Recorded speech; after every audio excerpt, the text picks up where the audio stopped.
All right, Kevin, I guess a very important thing that you guys do is training, right? It's good to be familiar with your equipment and situations. Yeah, so we are constantly training, whether it be on fire type of incidences or medical incidences, vehicle extrication, building, restructure supports. So yeah, so we take the opportunity to train when we can. When the weather's nice, it's a great opportunity also for us to be able to get outside and do some of that stuff. Yeah, and I know, it's a challenge to squeeze in the time, I guess, to be able to do that. It is. Our crews are extremely busy. We're running about 22,000 calls a year now across the city. We have inspections that we do. We have our fire hydrant maintenance that we do. So, but the training is important. So when we can, we work that into the schedule also. And like I said, on nice weather days, we're able to get out and do some vehicle training and rope rescue training and stuff like that. What were you showing the guys over here? We were just showing our Paratech struts on how to stabilize a vehicle. We're also using a lift bag. It's called we call it the Snowman. It's a multi-force lift bag, 38 tons. You slide it under there with 150 psi pressure, you can get about 26 inches of lift. So if somebody's crushed or pinned, you can throw an airbag under there and they lift very significant weight. And it's pretty quick. Yeah, it is. And, It was quick. Yes, sir. And now I guess you use these struts to help shore it up. Correct. Yeah, we use the struts to stabilize because anytime you lift something, you want to keep it from going any direction. So as you lift, you stabilize. So you can kind of use those struts. Those struts you can also lift with struts if you need to. They're called hydrofusion Paratechs. So they'll lift, 20 tons. Lots of pounds. So we can lift anything up to like semis to heavy rigs with those Paratech struts, stabilize and lift. So training is pretty important. You got to know the equipment, right? Very important.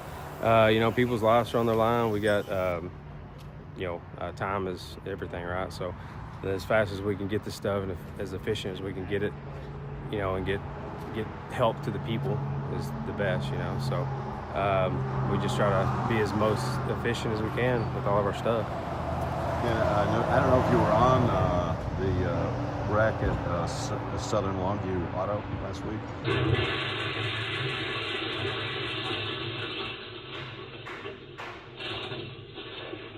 We can also use them to like shore up buildings. So just say if a car runs through a building, you can go up there and shore it up just to kind of hold the weight until we can build a more permanent, structure for it, like T-spot shores or lace posts or whatever to hold the weight of the building. So they got a lot of good uses. Yeah, in fact, that happened at Southern Auto as Okay. well. Yeah. Is this the first time out for these guys on this kind of? No, so we like I said, we try to do it every couple weeks, or it's time permitting between other trainings we have to do and everything else. But we've done this several times. We just, like I said, try to get as much reps as we can in.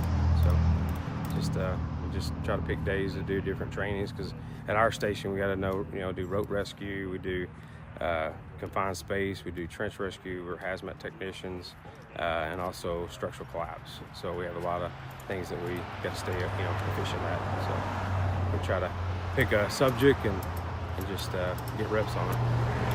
Well, that makes sense. The more familiar you are, the safer you are. Yes, sir. All right. Well, what are you going to do with the van over here? We're gonna stabilize it and just kind of show some different stabilization techniques on it, and maybe do some cutting on it, just that auto extrication. But so that's why we try to get some, laying on its four wheels. Usually try to get one on its upright, and sometimes we try to get them stacked on each other. So if just say a car runs under a semi or under something, we can stabilize it and lift that and extract that vehicle out from under to be able to access to get cutting and extricating the patients. Oh yeah, that to me makes a lot of sense because every wreck is totally different. Absolutely. So they all have their own little, and there's 1,000 ways to do this stuff, and the more efficient ways you can learn how to do it and have more plans, the better, right?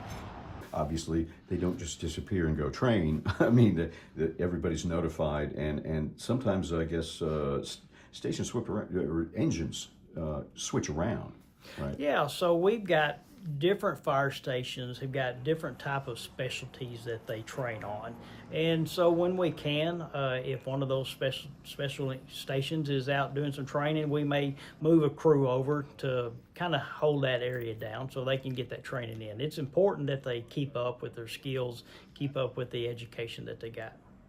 Now it's I guess it makes them a little more efficient in the field, right?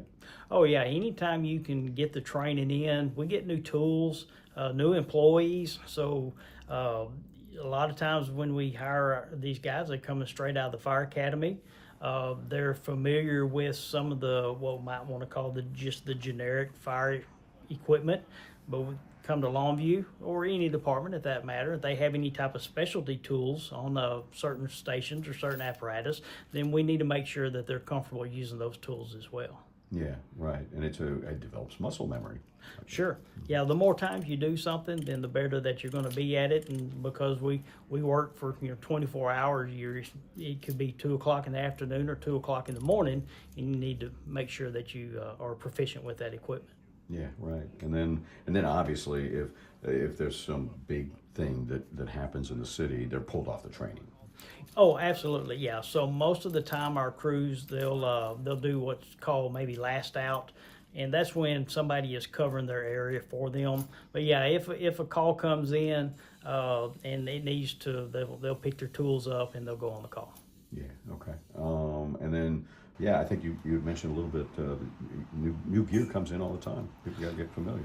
Yeah, so the fire service is evolving, it's constantly changing, new techniques to do things, new equipment coming out to make us better at our job and more efficient. And when we get that equipment, we try to make sure that everybody is as proficient with it. Yeah, and then and it looks like you have the more experienced guys bringing the newer guys along too. Yeah, so we get the younger guys in. Like I said, they may not be familiar with the equipment that we have. If you seeing the car, how it's moving, hey, up on green, you're gonna hold it until stop. Let go, stop. Or maybe they came from a different fire department where they might have used Hurst extrication tools, and we carry Homatro extrication tools.